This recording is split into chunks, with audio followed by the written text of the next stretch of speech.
Welcome back to my channel. तो आज जो मैं आपसे रेसिपी शेयर कर रही हूँ उसका नाम है कोकोनट मैक्रोन। तो आइए बनाना स्टार्ट करते हैं।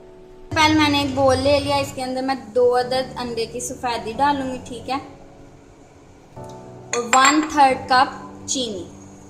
इसको हम बीट कर लेंगे थोड़ी देर, 5 मिनट के लिए।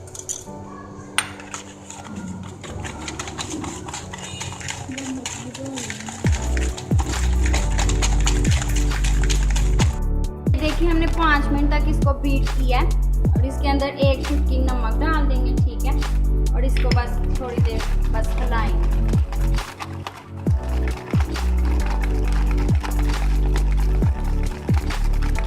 तो ये हमने मिक्स कर लिया। अब इसके अंदर ये 1.5 कप मेरे पास कोकोनट पाउडर है, ठीक है, वो सारा इसके अंदर ऐड कर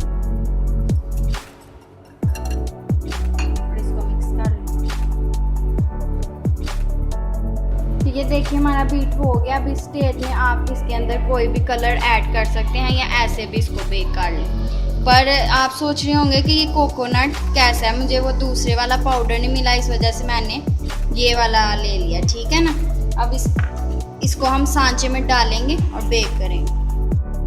ये मैंने बेकिंग ट्रे ले लिया, इसके अंदर मैंने बटर पेपर लगा के ग्रीस कर लिया। अब आपके पास स्कूप है तो उससे आप डालें, मेरे पास नहीं है तो ये मैं सांचा मतलब कि ये कुकी कटर लेके ना इसके अंदर मैं ऐसे डालूंगी कि मैक्रोन की शेप में आए, ठीक है ना। मैक्रोन थोड़े से उबड़े उबड़े से होते हैं ना, इस तरह। ये देखिए इस तरह आपने डाल लें। ये मैं सारे डालूं फिर मैं ये देख लें मैंने सारे डाल दिए। अब इसको हम बेक करेंगे। तो मैंने जो कढ़ाई है उसको पहले ही प्री हीट होने के लिए 10 मिनट पहले रख दिया था, ठीक है। अब इसको हम बेक कर लें। तो अब मैं बेक करने के लिए रख देती हूँ।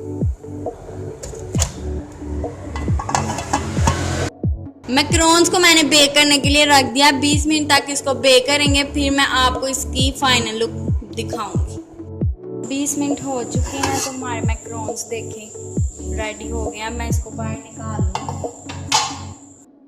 तो ये देखिए हमारे मज़ेदार से मैक्रोन रेडी हो गए हैं, कोकोनट मैक्रोन। अगर आप इसको ओवन में बेक करेंगे तो इसका ऊपर से भी बड़ा प्यारा सा कलर आएगा, पर नीचे से जब ऐसे हो जाएं फूल जाएं तो इसका मतलब है ये हो गए। ये पूरे 20 मिनट बाद हमारे मैक्रोन्स रेडी हो चुके थे, ठीक है। अगर आपको हमारी ये रेसिपी पसंद आई हो तो प्लीज़ मेरे चैनल को सब्सक्राइब करें, शेयर करें, मेरे इंस्टाग्राम पेज को भी फॉलो करें। नेक्स्ट वीडियो के साथ मिलेंगे, तब तक के लिए अल्लाह हाफ़िज़।